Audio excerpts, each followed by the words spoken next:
They called her a ruler born of fire and blood, untouchable, unyielding.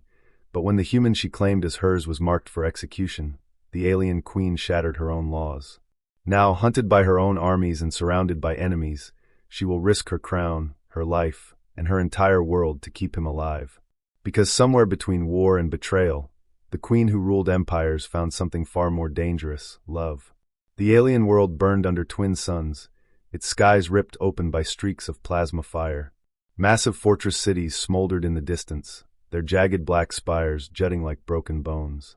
The air was thick with ash and the stench of ozone from energy weapons. Armored legions clashed across blood-soaked plains, banners torn, war drums echoing. It wasn't just a battle, it was a centuries-old conflict between rival alien houses, a war fought for power, pride, and survival.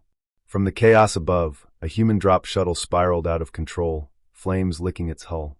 The pilot, Commander Eric Vance, fought the controls, alarms screaming in his ears. The craft tore through clouds, slammed into the dirt, and skidded into the shadow of a ruined palace wall. His ears rang, vision blurred, but his instincts screamed, move or die. Enemy troops were already converging on the wreck.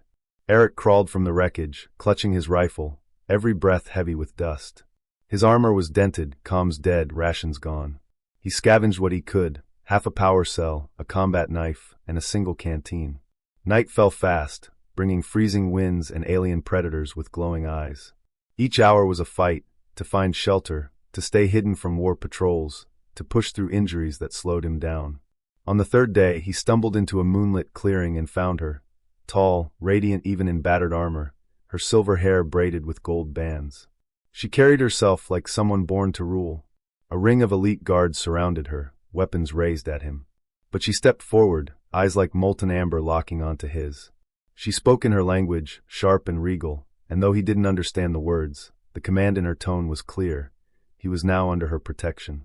Within her war camp, he quickly learned her people's ways. Meals were communal, warriors shared battle scars as marks of honor, and touching another's weapon was a grave insult. She was Queen Alenia of the House of Vera, fierce in council, unyielding in battle. She dressed in ceremonial armor plated with living metal, while he clung to his battered human fatigues. Every gesture, every word risked offense. And yet, she seemed fascinated by his bluntness, his refusal to bow. Her court whispered behind silken veils.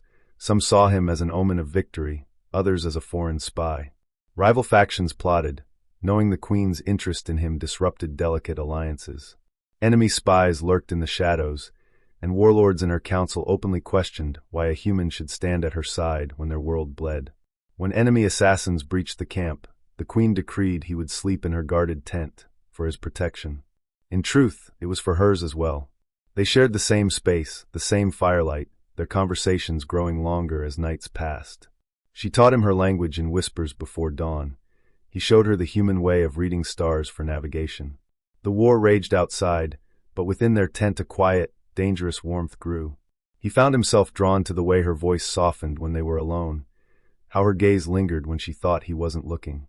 She laughed at his stubborn refusal to use her title, calling him reckless, with a fondness that wasn't in the royal script. When a supply raid went wrong, he covered her escape with suppressive fire, taking a blast to the shoulder. She refused to leave him behind, dragging him to safety despite her guards' protests. From that night, they fought as one, trust forged not in politics, but in blood and survival. One of her closest advisors, a general with ambitions for the throne, betrayed her, feeding the enemy their troop movements. The trap was sprung during a major offensive, leaving her army encircled. The traitor's plan included eliminating the human, removing the strange bond that had started to influence her rule. The siege was a storm of fire and steel. War beasts with metal-plated hides charged the barricades, alien warriors fell in flashes of plasma light, and the earth shook with detonations. Eric fought at Alenia's side, cutting through attackers, his human tactics catching the enemy off guard.